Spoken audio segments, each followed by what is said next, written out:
Welcome to all CBSE education in Hindi. आज की इस वीडियो में हम देखने वाले हैं क्लास 12 का सॉल्यूशन देखने वाले हैं फिजिकल एजुकेशन का। अभी आपका जो पेपर हुआ है फिजिकल का, उसके अंदर आपके कौन से आंसर जो है राइट रहेंगे। ठीक है, आप यहाँ पे कुछ इस तरह से देख सकते हैं। ये आपका फिजिकल एजुकेशन का पेपर है, कुछ इस तरह ये बोर्ड का आपका पेपर आता है। इंस्ट्रक्शंस आप सभी जानते होंगे, हम डायरेक्ट आंसर की तरफ आएंगे। ठीक है, ये आपके सामान्य निर्देश यहाँ पे दिए हुए हैं, आप यहाँ पे देख सकते हैं। हम आंसर की तरफ आएंगे, जहां पे आपका सेक्शन है यहाँ से स्टार्ट हो जाता है। यहाँ पे जो क्वेश्चन है आपके सबसे पहला जो क्वेश्चन पूछा गया था आसन के बारे में। ठीक है, वैसे मैं आपको बता दूं कि हमारा जो, अगर हम 100 मार्क्स की करें पेपर की बात, तो 80% जो क्वेश्चन आए हैं वो हमने आपको सैंपल पेपर में ऑलरेडी करवाए हुए हैं। ठीक है, तो मैं कुछ क्वेश्चंस ऐसे भी हो सकते हैं जो मैं आपको आंसर जो है यहाँ ना बता पाऊं। बाकी एमसीक्यू क्वेश्चंस के बारे में हम देखते हैं। यहाँ पे सबसे पहला क्वेश्चन है आसन के बारे में पूछा गया था, तो इस आसन का जो नाम है, राइट आंसर निकल कर आ जाएगा आपका ऑप्शन जो ए है वो सही हो जाएगा। भुजासन जो है इसका राइट आंसर निकल कर आ जाएगा। ठीक है, भुजंगासन ये आपका सही हो जाएगा, पहला ऑप्शन। आगे की तरफ हम बढ़ते हैं। ये आपका दृष्टिबाधित बच्चों के लिए, तो हम इसे छोड़ के आगे की तरफ चलते हैं। पेपर जो है ऐसा है, पहला पेज हिंदी में, दूसरा इंग्लिश में, तो कुछ इस तरह से। इंग्लिश की बात करें यहीं पे, तो राइट आंसर आपका जो है ऑप्शन ए निकल कर आ जाएगा। हम आते हैं नेक्स्ट क्वेश्चन की तरफ। दूसरा जो क्वेश्चन पूछा गया था, ये आपका दूसरा क्वेश्चन है उदासी भावनात्मकता। ठीक है, भावनात्मक अस्थिरता और मनोदशा का बदलना जैसे लक्षण किससे संबंधित है आपको बताना है। तो ये चीजें जो संबंधित है वो आपका मनोविक्षुब्धता। ठीक है, इससे राइट आंसर निकल कर आ जाएगा आपका ऑप्शन डी, ये सही हो जाएगा। यही तीसरे क्वेश्चन की बात करें, निम्न में से कौन सा जो है प्रक्षेप पथ को प्रभावित करने वाला कारक नहीं है। ठीक है, तो ये आपका इसका राइट आंसर निकल कर आ जाएगा। ऑप्शन जो है वो आ जाएगा आपका ऑप्शन सी, जो है उत्प्लावक बल। ठीक है, ये वाला ऑप्शन सी जो है इसका राइट आंसर निकल कर आ जाएगा। क्वेश्चन नंबर 4 की तरफ आते हैं। मैं आपको आंसर डायरेक्ट बताते जा रहा हूं, क्योंकि अब इसको तो आप एक्सप्लेन नहीं करेंगे, आपका पेपर हो चुका है, तो मैं आपको आंसर्स देते जा रहा हूं। क्वेश्चन नंबर 4 आ गया, निम्नलिखित में से कौन सा लोच जो है निर्धारित करने वाला कारक नहीं है। आपके सामने ऑप्शन दिए हुए हैं, इसका जो राइट आंसर निकल कर आ जाएगा आपका, वो आ जाएगा फेफड़ों की जो क्षमता है, ये क्या है, लोच निर्धारित करने वाला कारक नहीं है। तो ऑप्शन सी इसका राइट आंसर निकल कर आ जाएगा।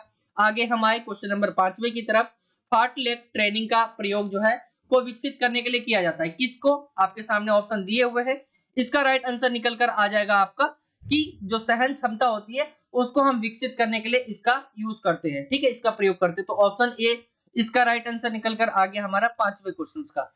हम आते हैं नेक्स्ट क्वेश्चन की तरफ। क्वेश्चन नंबर 6 है आपका, जूडो और कुश्ती जैसे जो खेल होते हैं किस प्रकार के समन्वय योग्यता की आवश्यकता होती है। तो आपके सामने ऑप्शन दिए हुए कि जूडो और जो कुश्ती वाले खेल होते हैं उसमें किस प्रकार के समन्वय और योग्यता की आवश्यकता होती है। तो इसका राइट आंसर निकल कर आ जाएगा आपका, वो हो जाएगा ह्यूमन योग्यता। ठीक है, युग्मन योग्यता, ऑप्शन बी जो है इसका राइट आंसर निकल कर आ जाएगा। 7 की तरफ आए, यहाँ पे आपका फिल द ब्लैंक्स पूछा गया है, रिक्त स्थान वाला, कि उच्च सांद्रता को सहन करने की योग्यता, सहन क्षमता प्रदर्शन में सुधार करने में मदद कर सकती है। इसका राइट आंसर आपको बताना है, क्या आएगा निकल कर। तो इसका जो निकल कर आ जाएगा वो आ जाएगा लैक्टिक अम्ल। ठीक है, ऑप्शन जो ए है वो इसका राइट आंसर निकल कर आ जाएगा। आगे हम आए क्वेश्चन नंबर 8 की तरफ।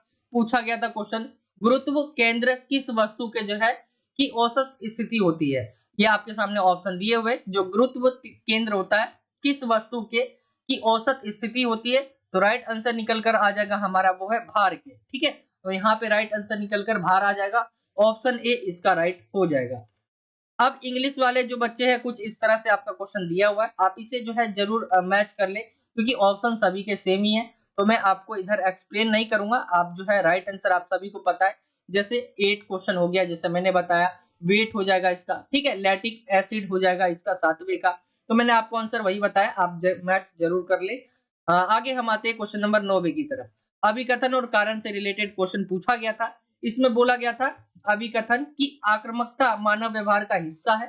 ठीक है, और एक व्यक्ति के लिए जीने और उच्च उपलब्धियों के लिए संघर्ष करने की आवश्यक है। कारण क्या दिया हुआ है, आक्रामकता खेल गतिविधियों में अपरिहार्य और अविभाज्य है। आपके सामने एक कथन दिए हुए, आपको बताना है राइट आंसर क्या निकल कर आएगा इसका। ठीक है, तो अगर हम देखें इसका राइट आंसर जो निकल रहा है हमारा, कि दोनों ए और आर सत्य है और आर ए की सही व्याख्या कर रहा है। ऑप्शन ए इसका राइट आंसर निकल कर आ जाएगा। आगे हम आए क्वेश्चन नंबर 10वें की तरफ। क्वेश्चन नंबर 10वां है, मानव शरीर में जल की भूमिका है। ठीक है, आपके सामने ऑप्शन है, जल की भूमिका है किस लिए? शरीर के तापमान को नियंत्रित करने के लिए, ऊर्जा देने के लिए, जो कोशिका है उसकी मरम्मत करने के लिए, या बीमारी से बचाव के लिए। तो राइट आंसर जो निकल कर आ जाएगा वो आ जाएगा शरीर का जो तापमान है वो नियंत्रित रहे। ऑप्शन ए इसका राइट हो जाएगा। पानी की जरूरत इसलिए है मानव के शरीर को। क्वेश्चन नंबर 11वें की तरफ आए, निम्नलिखित में से कौन से जल में घुलनशील विटामिन है? ठीक है, तो घुलनशील कौन सा विटामिन है आपको बताना है। विटामिन डी और के, विटामिन बी और सी, विटामिन ए और ई, या विटामिन ए और सी। आपके सामने ऑप्शन दिए हुए, इसका राइट आंसर निकल कर आ जाएगा आपका विटामिन बी और सी। ऑप्शन जो बी है इसका राइट आंसर निकल कर आ जाएगा। क्वेश्चन नंबर 12वें की तरफ आए हम। पूछा गया है, निम्नलिखित में से कौन सा आसन जो है दमा को ठीक करने के लिए प्रयोग नहीं किया जाता है? ठीक है, दमा आप बीमारी जानते होंगे, उसको ठीक करने के लिए इनमें से कौन सा जो आसन है वो प्रयोग में नहीं लाया जाता है? वो आपका राइट आंसर निकल कर आ जाएगा। जो क्वेश्चन नंबर 12वां है इसका राइट आंसर निकल कर आ जाएगा आपका भुजंगासन। ठीक है, भुजंगासन, ये ऑप्शन डी है, वो निकल कर आ जाएगा। 13वें क्वेश्चन की तरफ आए, जो है पूछा गया है 19 टीमों के नॉकआउट फिक्सचर में कुल कितने मैच खेले जाएंगे? ठीक है, 19 टीम है, उसके नॉकआउट फिक्सचर में कुल कितने मैच खेले जाएंगे? आपके सामने ये ऑप्शन दिया हुआ है। इसका जो राइट आंसर निकल कर आ जाएगा वो आ जाएगा आपका ऑप्शन ए 18वां। ये 18 जो है राइट आंसर निकल कर आ जाएगा, यानी ऑप्शन ए ठीक हो जाएगा इसका। आगे देखिए हम, नेक्स्ट क्वेश्चन है आपका क्वेश्चन नंबर 14वां, नॉकआउट टूर्नामेंट को निम्नलिखित में से किस नाम से भी जाना जाता है? ये है आपके सामने ऑप्शन, इसका जो राइट आंसर निकल कर आ जाएगा वो है ऑप्शन ए एलिमिनेशन टूर्नामेंट। ठीक है, नॉकआउट टूर्नामेंट में होता क्या है, जैसे आप हार गए वैसे ही बाहर। ठीक है, तो ये हो गया। आगे हम आते हैं इंग्लिश मीडियम, यहाँ पे है, मैंने जैसा आपको बताया कि हिंदी मीडियम में भी वही ऑप्शन है, इंग्लिश मीडियम में भी वही है। तो आप जैसे 13वें का राइट आंसर 18 है, 14वें का जो ऑप्शन ए है, ठीक है, यानी ऑप्शन ए इसका भी है, ऑप्शन ए इसका भी है, तो आप इंग्लिश मीडियम में भी जरूर मैच कर ले इसे। हम आए क्वेश्चन नंबर 15वें की तरफ। क्वेश्चन नंबर 15वां है आपका, प्रथम डेफ ओलंपिक जो खेल है उसका आयोजन वर्ष कौन सा था आपको बताना है। तो इसका जो राइट आंसर निकल कर आ जाएगा, जो पहला जो डेफ ओलंपिक जो आयोजन हुआ था वो कब हुआ था? तो 1924 में। ऑप्शन जो सी है वो इसका राइट आंसर निकल कर आ जाएगा। आगे हम आते हैं क्वेश्चन नंबर 16 की तरफ। मिलान से रिलेटेड क्वेश्चन पूछा गया है आपसे, मिलान करने के लिए बोला गया और इसमें से आपको सही विकल्प चुनना है। यहाँ पे ऑप्शन नीचे आपको दिए हुए हैं, तो इसका मैं आपको राइट आंसर बता देता हूँ कि यहाँ पे देखेंगे पहला जो है उसका आप तीसरे से मेल करें। ठीक है, नो नोकनी या जेनु वेलगम। ठीक है, सामान्य खड़े होने की स्थिति में घुटनों को आपस में स्पर्श होना। ठीक है, पहले का क्या हो गया? तीसरा। इसमें कौन सा है पहले का तीसरा?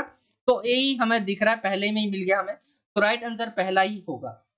आगे देखिए 17वां क्वेश्चन भी मिलान का है, तो यहाँ पे मिलान करने के लिए बोला गया, आपके सामने नीचे दिए हुए हैं ऑप्शंस। हम इसमें देखते हैं इसका राइट आंसर अगर हम देखें, इसमें जो है पहले का बोला गया है जो प्लेट टैंपिंग टेस्ट जो होता है, अंगों के कार्य करने की गति व समन्वय। ठीक है, तो यहाँ पे देखेंगे दूसरा इसमें भी है, इसमें भी, इसमें भी है, यानी ये गलत हो गया। आगे की तरफ चलते हैं हम। पुशअप, पुशअप होता क्या है आप सभी जानते भी होंगे पुशअप के बारे में। पुशअप जो हो जाएगा आपका लड़कों की ऊपरी शरीर की शक्ति की सहन क्षमता। ठीक है, ये आप मैच कर लेंगे इससे। तो पहले दूसरे का पहला इसमें कहां पर है? ठीक है, दूसरे का पहला भी इसी में हमें मिल गया, तो राइट आंसर निकलकर ऑप्शन ए आ जाएगा। ठीक है, ज्यादा हमें करने की जरूरत नहीं है, पहला दूसरा अगर मैच सही खा रहा है बाकी नहीं है तो राइट आंसर वही आ जाएगा। 18वें क्वेश्चन की तरफ आते हैं। मिनार्की के बारे में पूछा गया कि उसका संबंध किससे है। तो महिलाओं में जो है मिनार्की के बारे में बोला गया, महिलाओं में जो मासिक धर्म की शुरुआत होती है इससे है रिलेटेड ये, तो राइट आंसर ऑप्शन जो बी है वो आ जाएगा इसका। अब आगे आए इंग्लिश मीडियम में, वही मैंने आपको बताया 1924 इसका राइट आंसर हो जाएगा। ऐसे आपको मेल कर लेना है जो मिलान है। ठीक है, यहीं पे ए हो जाएगा इसका आपका। हम 17वें की बात करें, 17वें में भी ऑप्शन जो ए है वो सही हो जाएगा 18वें में। ठीक है, आगे हम आते हैं, आप सेक्शन बी यहाँ से स्टार्ट हो जाता है आपका। ये जो सभी क्वेश्चंस रहेंगे आपके 2 मार्क्स के क्वेश्चन रहेंगे। ठीक है, 2 नंबर के क्वेश्चन रहेंगे यहाँ पे।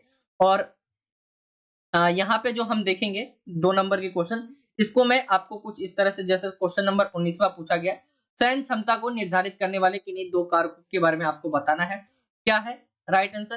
ठीक है, तो ये आपको बताना है कि सहन क्षमता जो है उसको निर्धारित करने के लिए कौन से 2 कारकों की आवश्यकता होती है, आपको बताना है।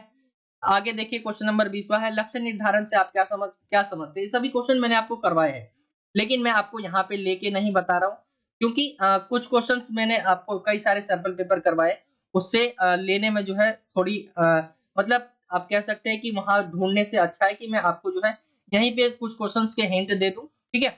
यहाँ पे देखिए जैसे 20वें क्वेश्चन का आंसर यहाँ पे लिखा हुआ है, मैं कुछ क्वेश्चंस के आंसर आपको ज़रूर दिखा दूँगा यहाँ पे, राइट आंसर जैसे 20वें का यहाँ पे दिया हुआ है। पूछा गया जो क्वेश्चन है कुछ इस तरह से कि लक्ष्य निर्धारण का मतलब क्या होता है?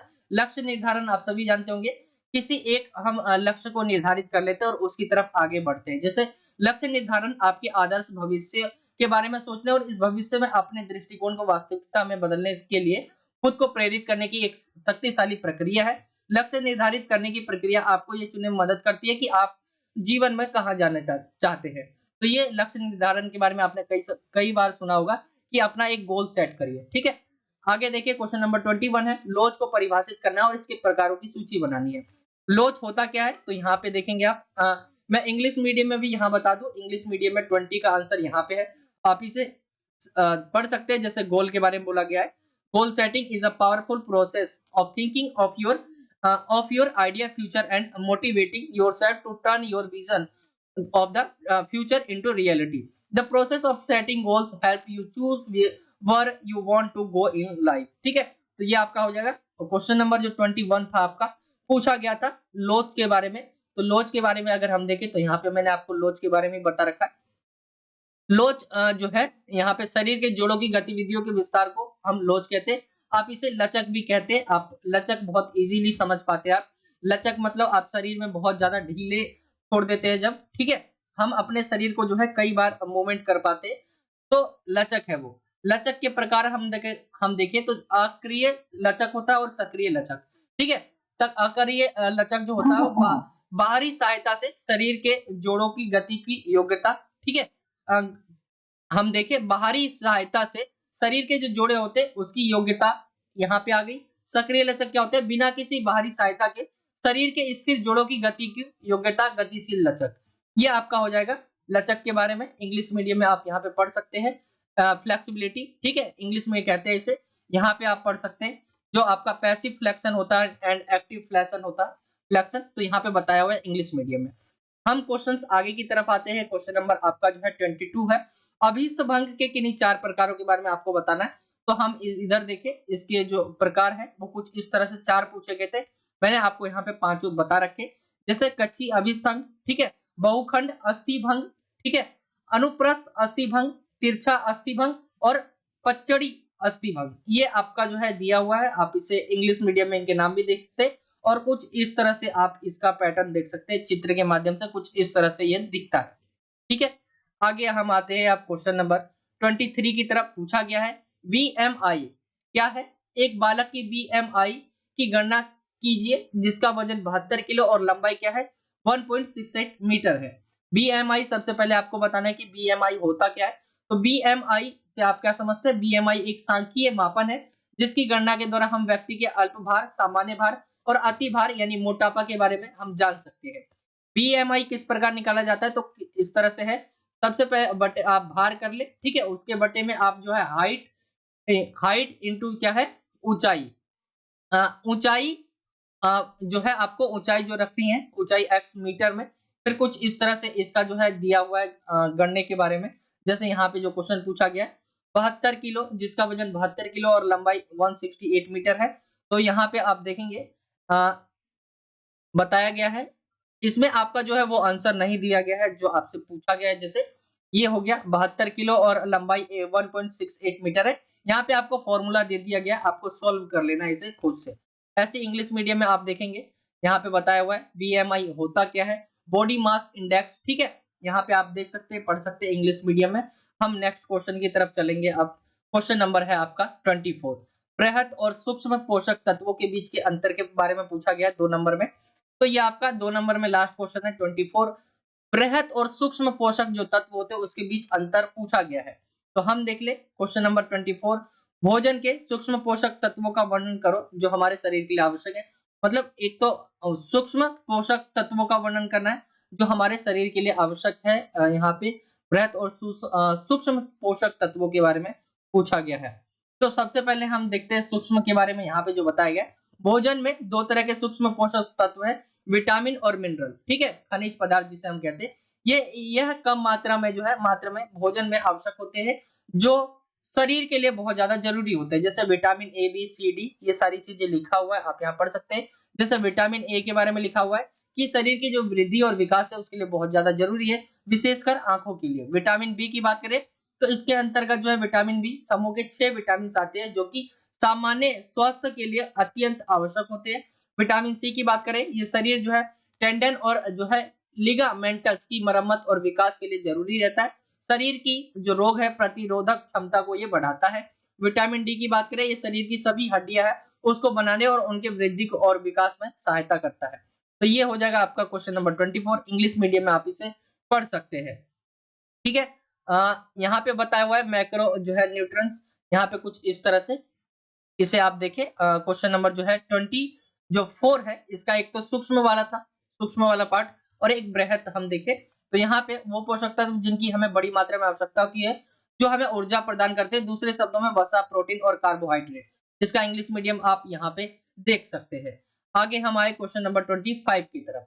क्वेश्चन नंबर 25 के जो क्वेश्चन रहेंगे, इनमें से बोला गया था किन्हीं 5 प्रश्नों के आंसर देने। 3 नंबर के क्वेश्चन होंगे, 2 नंबर वाले में भी आपको जो है किन्हीं 5 के लिए बोला गया था, मैंने आपको सारे ही बता दिए हैं।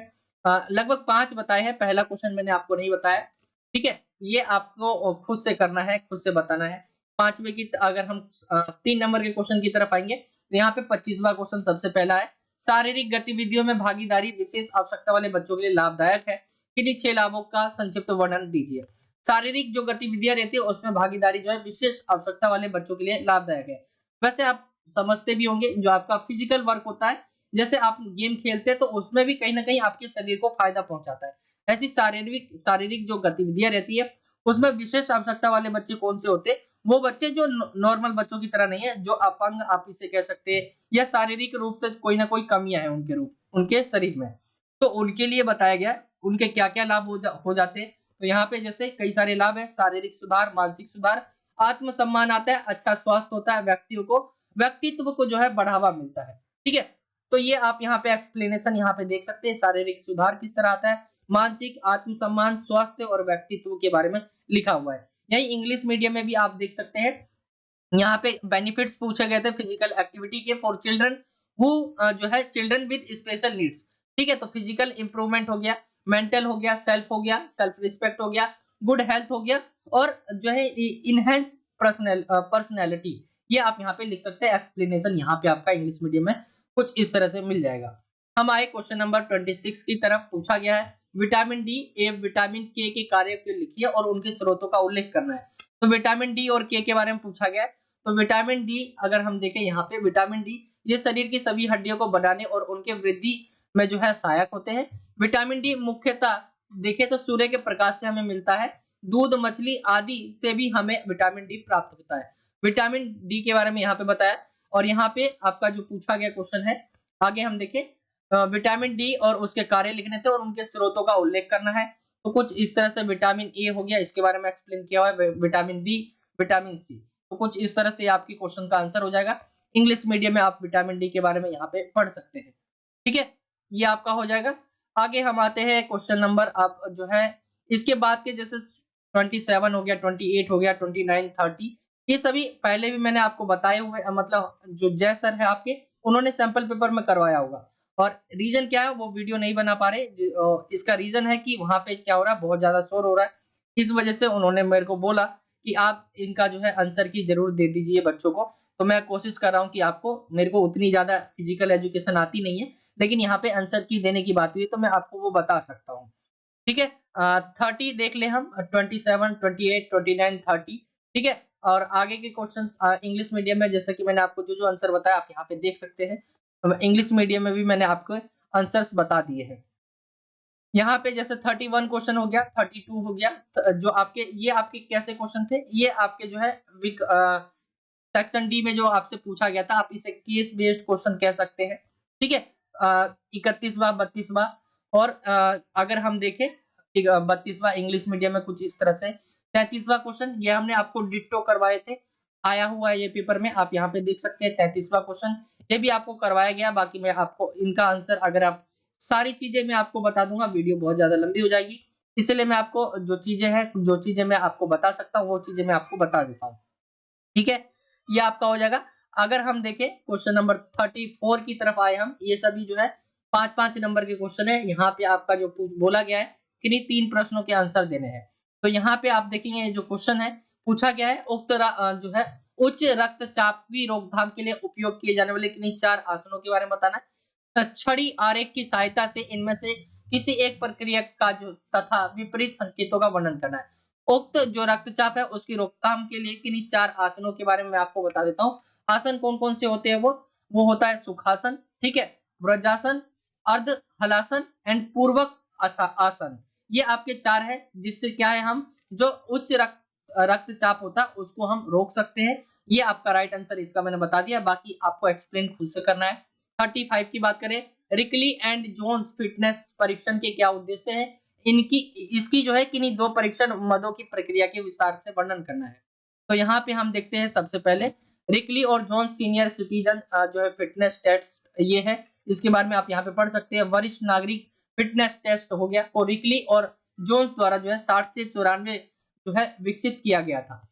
परीक्षण का उद्देश्य क्या था? कार्यात्मक क्षमता का मूल्यांकन करना, वृद्ध लोगों की जो शारीरिक फिटनेस है उसकी स्थिति की निगरानी करना और समस्याओं की पहचान कर और कमजोरी पर जो है काम करना था। यह परीक्षण उन लोगों द्वारा नहीं किया जाना चाहिए जिन्हें जो है सिर में दर्द होता है, चक्कर आना, उच्च रक्तचाप, हृदय आदि जैसी जो कोई बीमारी हो, ठीक है, चिकित्सीय स्थिति हो तो उसको नहीं करना चाहिए। बाकी इसके बारे में आगे बोला गया था क्वेश्चन, इसकी किन्हीं 2 परीक्षण मदों की प्रक्रिया का विस्तार से वर्णन करना है। ठीक है, बाकी आप इसके बारे में यहाँ पढ़ सकते हैं। परीक्षण किफायती और प्रशासित करने में जो है आसान होता है। परीक्षण में निम्नलिखित आइटम शामिल होते हैं। निचले शरीर की ताकत के लिए जो है चेयर स्टैंड टेस्ट होता है। ऊपरी शरीर की ताकत के लिए आर्म कर्ल जो है टेस्ट होता है। कई सारे आप पॉइंट लिखे हुए आप यहाँ पे पढ़ सकते हैं। इंग्लिश मीडियम में मैं बात करूं तो यहाँ पे दिया हुआ है आपका डिस्कस करना है which test will be used to measure with the speed and जो है स्टेमिना ऑफ सीनियर सिटीजन। तो यहाँ पे आप पढ़ सकते हैं, ये आपका है Rikli and Jones senior citizen fitness test के बारे में आप एक्सप्लेन यहाँ पे देख सकते हैं। हम आते हैं आप क्वेश्चन नंबर जो है 36 की तरफ। शक्ति को परिभाषित कीजिए तथा उसे विकसित करने की किन्हीं 2 विधियों के बारे में बोला गया, वर्णन करना है। शक्ति होता क्या है? तो शक्ति वह योग्यता है जो किसी प्रतिरोध के विरुद्ध कार्य करने में हमें मदद करती है। ठीक है, जैसे शक्ति क्या है? जैसे आप किसी जो है भारी वजन का सामान है, जैसे ये आपका रास्ता दिया हुआ है इधर की तरफ, ठीक है, रास्ता ऐसे नहीं है बल्कि ऊपर की तरफ है। आप कोई भारी चीज आप इसको धकेल रहे हैं, ऊपर ले जा रहे, क्या है? प्रतिरोध के विरुद्ध क्या है कार्य करने की में मदद करी हमारी, क्या है? ये शक्ति है। शक्ति के विकास की विधियां देखें तो आइसोमेट्रिक व्यायाम हो गया, आइसोटोनिक व्यायाम हो गया और आइसोकाइनेटिक व्यायाम हो गया। ये 3 है, आप यहाँ पे इसे एक्सप्लेन करें। 36 इंग्लिश मीडियम में आप यहाँ पे देख सकते हैं, डिफाइन करना है आपको पावर को। ठीक है, तो यहाँ पे आप ये हो गया, इसके 3 प्रकार आप यहाँ पे इस तरह देख सकते हैं। ठीक है, मेथड है, ये तरीके हैं, विधियां है जिनसे हम क्या कर सकते हैं, शक्ति के विकास कर सकते हैं। आगे हम आते हैं क्वेश्चन नंबर जो है 37 की तरफ। घर्षण पूछा गया था। घर्षण क्या है? तो खेलों से उपयुक्त उदाहरण देते हुए घर्षणों के लाभ तथा हानियां लिखनी थी हमें। तो घर्षण के बारे में आप यहाँ पे देख सकते हैं, घर्षण है क्या? दो स्तंभों के बीच जो है संपर्क से उत्पन्न गति में प्रतिरोध क्या कहलाता है? घर्षण कहलाता है। घर्षण जो है 2 प्रकार के होते हैं, एक स्थिर घर्षण और गतिशील घर्षण। जब एक वस्तु दूसरी वस्तु की सतह पर बढ़ना शुरू करती है लेकिन वास्तविक गति अभी प्रारंभ ना हो, ठीक है, नहीं हुई हो, इसे स्थिर घर्षण कहा जाता है। उदाहरण जैसे दौड़ने की प्रारंभिक शुरू में हम स्थिति रखते हैं फिर बाद में तेज हो जाते हैं। ठीक है, तो ये हो गया। गतिशील घर्षण क्या होता है? जब एक वस्तु दूसरी वस्तु की सतह पर वास्तविक रूप से चलना शुरू कर देती है उसे गतिशील घर्षण कहते हैं। उदाहरण के लिए देखें तो गेंद जो है लुढ़क कर रुक जाने तक जो है घर्षण बल लगा, वह गतिशील घर्षण बल है। इसके गतिशील घर्षण प्रकार, इसके भी 2 प्रकार है। यहाँ पे आप यहाँ पे देख सकते हैं, स्लाइडिंग घर्षण हो गया और रोलिंग घर्षण हो गया। ठीक है, उदाहरण है यहाँ पे आपका एक्सप्लेन किया गया है, आप इसे देख सकते हैं कुछ इस तरह से। ठीक है, घर्षण के बारे में। एंड ये आपका हो गया। आगे हम आए क्वेश्चन नंबर जो है आपका यहाँ पे कुछ इस तरह से इंग्लिश मीडियम में दिया गया है, जैसा कि मैंने आपको सभी के बता ही दिए। ये आपका हो जाएगा, ये इंग्लिश मीडियम में आप इसे पढ़ सकते हैं इस क्वेश्चन को। तो ये आपका पूरे पेपर का आंसर की था। आई होप मैं कोशिश किया हूँ कि आपको आंसर बता दूं कि आंसर क्या है इसके। ठीक है, ये आज का वीडियो था और कुछ क्वेश्चंस के आंसर नहीं दिए, बाकी आप सैंपल पेपर देखेंगे। जो बच्चे बिल्कुल डीपली समझना चाहते, हमने सैंपल पेपर में सभी क्वेश्चंस मैंने बताया आपको। जैसे कि अगर 80% ऐसे क्वेश्चंस है कि सेम क्वेश्चंस आए हुए, ये नहीं कि शब्द भी इधर-उधर है, बिल्कुल सेम क्वेश्चन आए हुए, तो आप उसे जाकर भी देख सकते। बाकी ये आपका आंसर की था। आई होप कि आपको वीडियो अच्छा लगा होगा। वीडियो अच्छा लगा हो तो वीडियो को लाइक करें, शेयर करें अपने दोस्तों में, और चैनल पे नए हैं हमारे चैनल पे तो चैनल को जरूर सब्सक्राइब करें। आगे और सब्जेक्ट जो बचे हुए हैं उसको हम जल्द ही आगे कवर करेंगे। ये था आज का वीडियो। वीडियो अच्छा लगा तो वीडियो को जरूर लाइक करें, शेयर करें अपने दोस्तों में। चैनल पे नए हो तो चैनल को जरूर सब्सक्राइब करें।